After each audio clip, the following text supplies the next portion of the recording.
农业部拍算要先增加955种动物禁止饲、禁止进口，包括目镜、开门壳、还有细熊等等。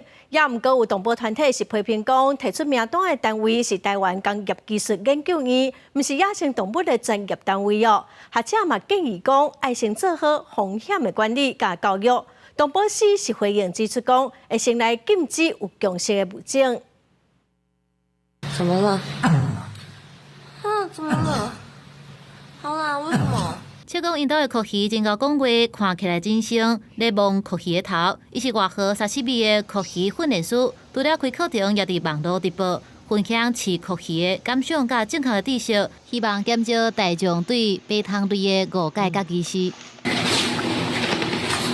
不过，农业部正常开会讨论，要增加955种的动物禁止饲甲输入，亲像目镜、开门壳、酷龟、细熊等等。动保司举例，以四脚道中伫南部地区影响到的自然生态来看，必须要做一寡适当的限制。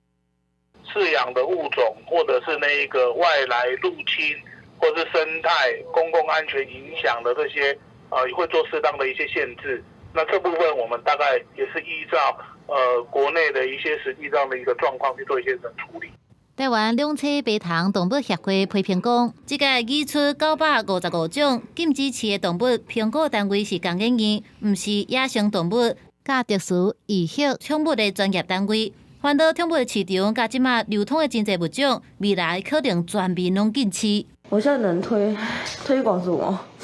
爬虫类、手工吗？球蟒吗？这些就是饲养比较需要技巧，我才需要推广或教育，不是吗？让一般人知道，这不是说想养就养，说不养就可以不养的动物。